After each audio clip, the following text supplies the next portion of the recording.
You know the Magna culture, right? Nobody works for me. You people work with me. I'm working for you.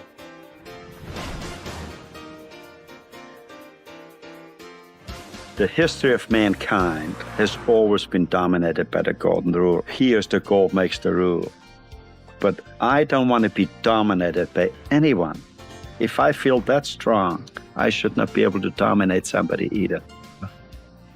Welcome to the Road to Economic Freedom. I'm joined here with legendary entrepreneur Frank Stronach, the founder of Magna International, who is on his boldest and most important initiative yet, the Canadian Economic Charter of Rights. We are also joined here with small business owner Tom Jjanowski from Sign Network Architectural Products, located here in Aurora, manufacturing signage and architectural features for buildings across Canada.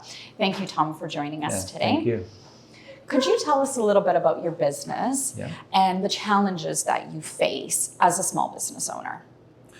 Well, like you said, we're a manufacturing company here in Newmarket, Aurora area, and I employ 54 people currently.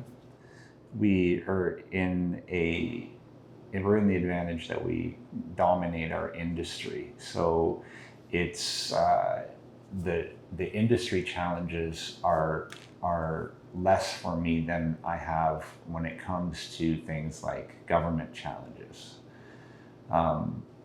One of the things that I've noticed over the years, and I've had this company, like I was just a kid when I started this, and over the years, you know, Frank knows you get more employees, and one of the things that I don't like what I'm seeing is this gap that's developing between what we can afford to pay the employees and what the true cost of living is. And when I say the true cost, it's, you know, there's cost of living indexes, like you could read and you can see how it flows, but you can see the gap between what a company like mine can afford to pay. And I'm a local manufacturer. You would think I would be the dream company for the Canadian economy, because what you want is local manufacturing. It's harder and harder and harder to do in this country. But now what I'm seeing is, and it's easy for me to see because my kid is one of them, but I have a bunch of younger guys that are just superstars. Like you would think that anywhere else, these are the kind of kids that would do well anywhere. But we can only afford to pay them so much, where I know that in past times, they would have been doing even better against the cost of living. For example, I look around and I'm seeing, like early on, I was really helpful with a lot of the employees. I would say, you know, guys, you gotta buy a house. You gotta stop renting. And sometimes we'd help them and we do whatever we can to improve their lives. Doing that today is extremely difficult. You know, as a manufacturer, we're competing with markets that are around the world now, because, you know, they're saying the world is shrinking in the sense that it's easy. You can ship stuff everywhere. Like even us, we're doing jobs in the US, we're doing jobs in the Caymans, right? In buildings that they're building there. So what happens is a local company now is that would have had this job is competing internationally. And that's fine, but as a manufacturer, when you're competing against China, which we do on certain parts of what we do, like the off-the-shelf stuff, we compete against China. The custom stuff, which is really the only type of manufacturing that's kind of left here, in my opinion. Best example is if I was making the same thing over and over and over and over again, which I do not, I have to make something custom here. When I'm making something custom, I can compete because China doesn't want to make 200 of something, right? They want to make container loads in hundreds of thousands. I can do it, but I need a whole bunch of those products to have a company as big as mine, which I do. I'm very fortunate that kind of all different parts of the world fell into place for me in the sense that I can make things that are, you know, that are custom, that are made here, that we even try to push to have as many Canadian suppliers as possible. Difficult.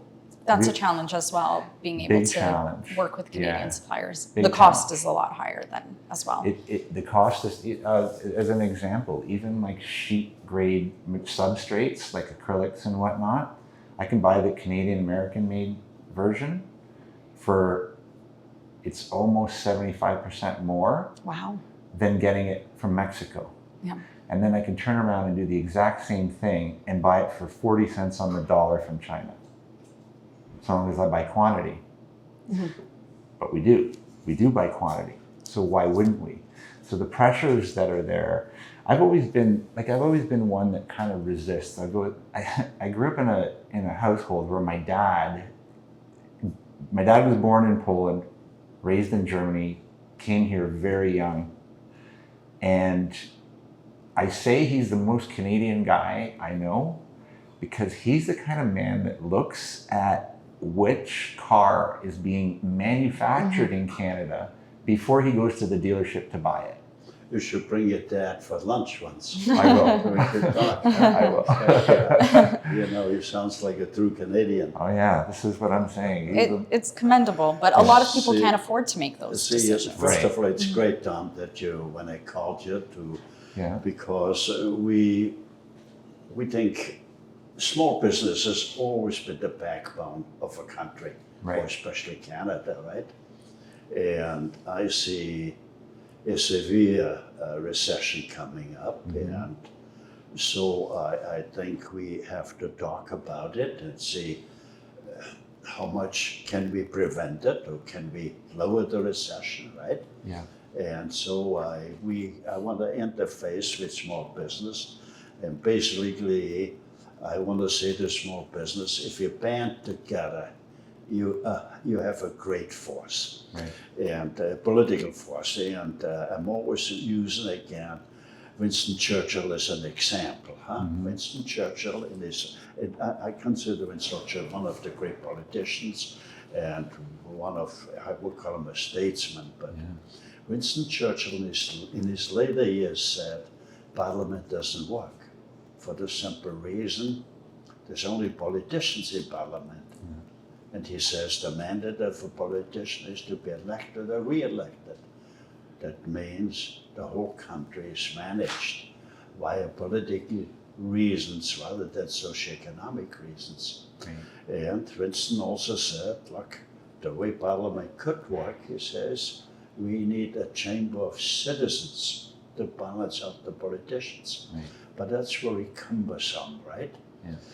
And so I developed an economic charter of rights using the same principles, where I built a company from a garage up, a one-man operator, to 180,000 employees. Yeah. So basically, I want to use the same formula, and which I like to interface with small business. They can copy it, and so Canada could be, from the economic side, we gotta get Canada again on a sound economic footing.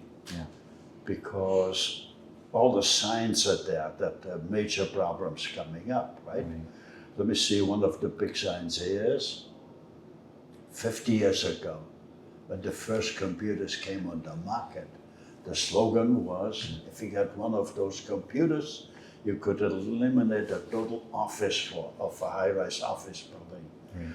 Now, 50 years later, I see 20 times more office buildings. Yeah. What do they do in there? Yeah. They don't make products in there. It's regulations, regulations, regulations. And that makes it more and more difficult for small business to operate. And I think when I listen to you just made some comments that's more and more, it's difficult to pay the payments, right? Because, and when I take a look, the reason is that we always created like Well, the parents, all the kids, the politicians, kids you need more education, so the kids went to more universities. They all wanted to be lawyers or a tax thing here, right? And the system, needs so many lawyers, so many that because the taxes get more and more complicated, the laws get more and more. So, and for trades, in order to be successful, you need smart people, right? It does not. So I think we gotta get back to make sure that we have skilled labor, right? Because we gotta show that it's very honorable, or especially in farming, so we gotta put a great marketing, I think, concept to see that young people go back into farming, because farming is maybe the most noble business to do, to feed people, right? So we gotta make it, and so farming, again, small business with a backbone, and family farms, right? Canada had never had a problem feeding its people, right? But now they got to compete with industrial farms. They cannot. That's impossible to compete. So basically, but on the other hand, we have to realize that we, as a society, especially the older generation and the politicians, are grossly negligent, because we got to realize 95% of the food eaten comes from industrial farms. Right. In industrial farms, you see no more eagles fly. Why? We spray so much pesticides and fungicides, there's no more rabbits, there's no more fat. So all those things we gotta take, and I wanted, again, if we're not gonna make any changes, and small business will be the ideal constituency to bring about change, right? And I try to tell small business, look, you got kids. You love your kids. You want to live, you want to make sure they can have a reasonable living. But the mortgage we leave them behind getting bigger and bigger and bigger every day. So we gotta take a look. So small business gotta wake up and be part of it. But most of all, we are not preaching to take away from the rich, or we're not pointing the fingers whose fault it is. We gotta change the system. Okay. So the essence of the economic charter, is, and where all politicians, there's very few things where politicians agree. This is one thing they agree, all of the politicians agree, with business people, or with all people. If the economy doesn't work, nothing else will work. Right? If the economy doesn't work, you cannot feed the hungry, you cannot look after the most fragile ones, the elderly, the sick, and the handicapped. But what amazes me, we do not talk what drives the economy.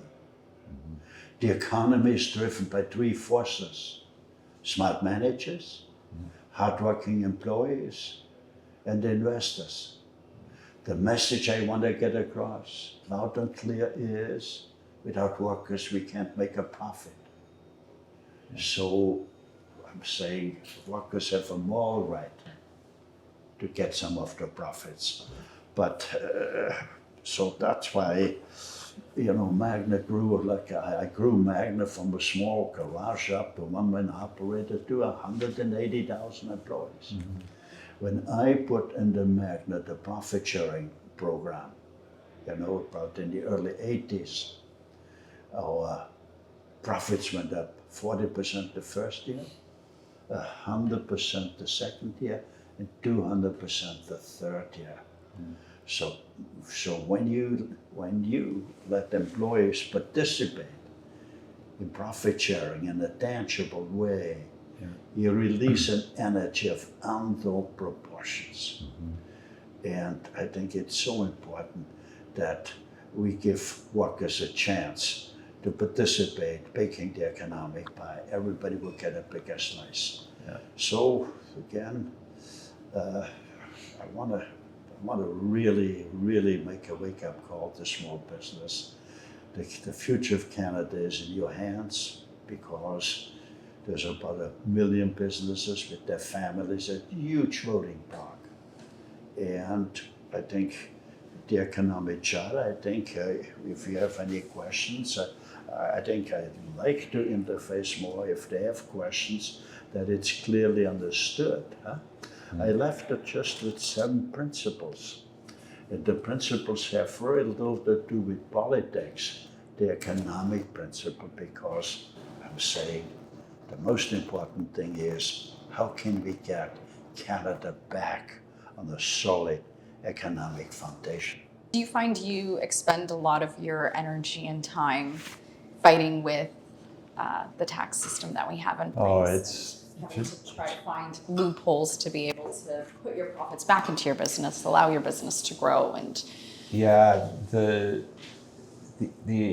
I guess for us as a small company, you spend a lot of time trying to figure out what you can do to protect any profits that you might have. So you may take advantage of. So you pick up the phone and you'll call your accountant and say, if we're gonna make money this year, how do we make sure we pay the least amount of tax? Well, obviously that's what everybody does. So what do? We spend money on things that we may be working toward buying buildings or spending the profits in order to reduce. How great would it be for small business not to call a tax specialist and pay a big amount of monies? Yeah. The message again I want to get across. Yeah. Governments have no business to be in small business. I agree. Okay? Yeah. So we got to go back 40, 50, 60 years ago when there were very few regulations, right? And Canada blossomed, right? They made, a simple couple could afford to buy a home, buy a car, and send the kids to school and go on vacation.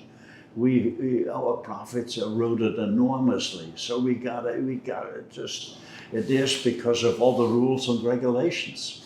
Okay. The fascinating thing, Frank, is like literally they'll walk into my office with the checks to sign that are government checks. Yeah. And the one that really annoys me the most probably, and it's the smallest one, is the employer health tax. Because what they actually do is they punish you for having more employees. Mm-hmm. Mm-hmm. So you don't pay that tax up until, I don't even know what it was, 1.5 in payroll or whatever it is. And then after that, you have to pay this. You get penalized. Yeah, you get penalized for employing more people. It's one of the most senseless taxes I've seen. But just imagine that they walk into my office and it's source deductions, it's HST, it's EHT, it's and corporate tax being the worst one. And sometimes, and my accountant now is afraid of me. They run in and they leave it and they run out because they don't want to see my reaction. Because my first reaction, and then I always think about this. I think back to if this was New York City in the 1800s or the 1900s, and I was dealing with the mafia, I would be paying less than I'm paying the government now. That's a fact. So, and that feeling is like, who am I working for? Yeah. If I look at the total revenue brought in by the company and the percentage that actually comes to me personally, I bet it's less than 1%. I bet I work for 1%. Yeah, it's known that entrepreneurs or people which start out a business, there's an entrepreneurial spirit, right? Right. And they want to grow, right? Mm-hmm. And they only take out this much, right? What the family needs to live, right? Yeah. And basically, so leave the monies and they want to grow, right? Right. But so the government takes monies out, and stifles the growth, right? Mm-hmm. Because if we grow, that means more employees. Yeah. And the employees, right, via the income tax, the wage taxes. The government will make more tax income by getting the money from the employees, and if a businessman takes out, like there's a simple day, if he take out more, you pay more taxes. Right.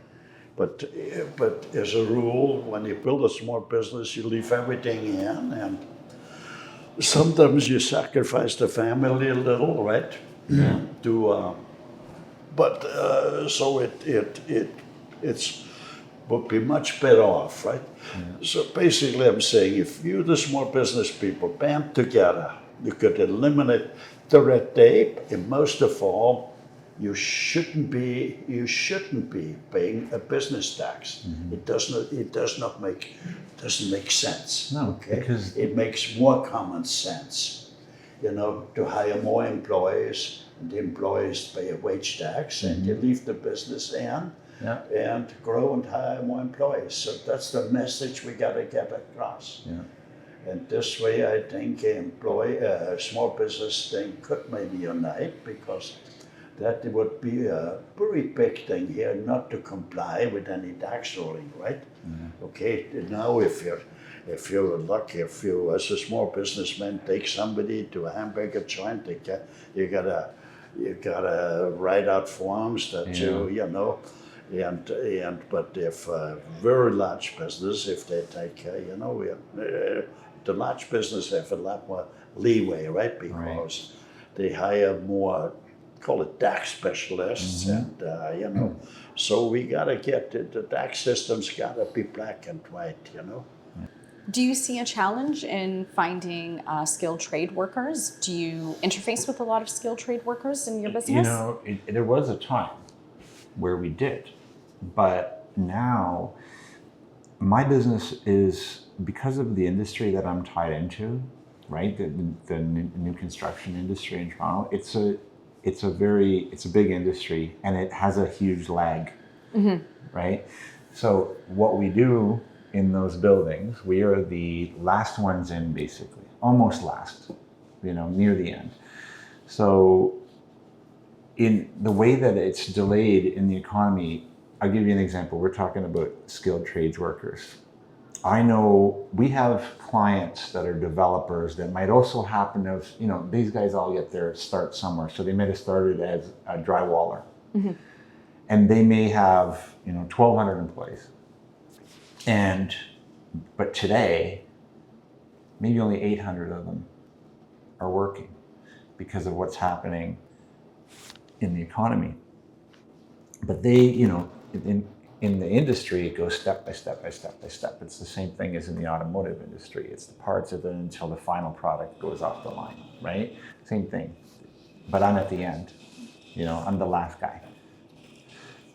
So when there's a delay, I feel it 2 years later. Everything for me is 2 years later. So we're sitting here right now, and all my employees are working in 2025, but myself and a couple of my guys are thinking 2027 even today. We have to think that way because it takes that long for it to happen. So when you're asking about the challenges of getting skilled people to come and work, I don't really have that. There was a time when things weren't that great, and we had an influx of employees, and the good thing with us is that we have a bunch of very loyal guys, like long-term, men and women that have been there for longer periods of time.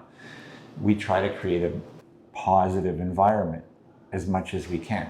As a manufacturer in Canada, we pay them. I know that in my industry, we pay significantly above industry average, but in my opinion, it's still not enough to give them the kind of life they should. It hasn't caught up. Yeah. So as an example, I've got, I was talking earlier about some of the young guys I have working for me.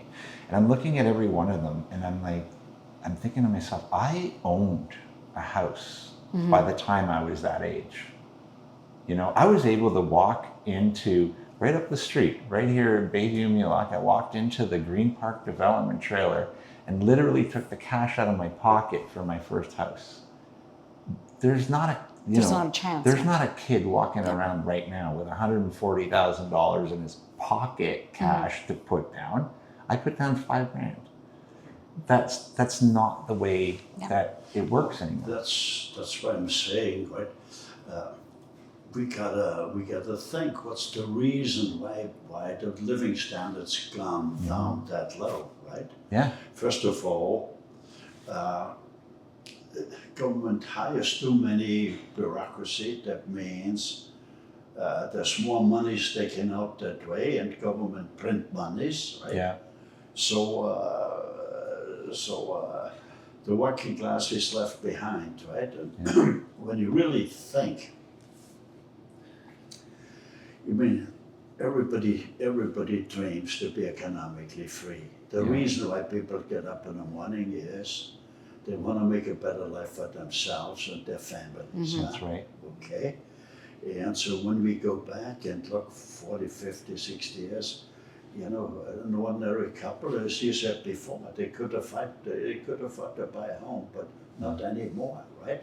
So why, so we can pinpoint the reasons why, right? Because government spent more and more monies and hires more and more and pays them higher wages than what the trades can afford to pay, and that's why people companies buy components or parts from China, etc., because the wage schedule is out of balance, right? Because there's so many lawyers and accountants, right? Because the rules get more complex, and so we try to look. The key is to simplify, right? Okay, it's always can you make a better product for a better price, and that means you got to simplify.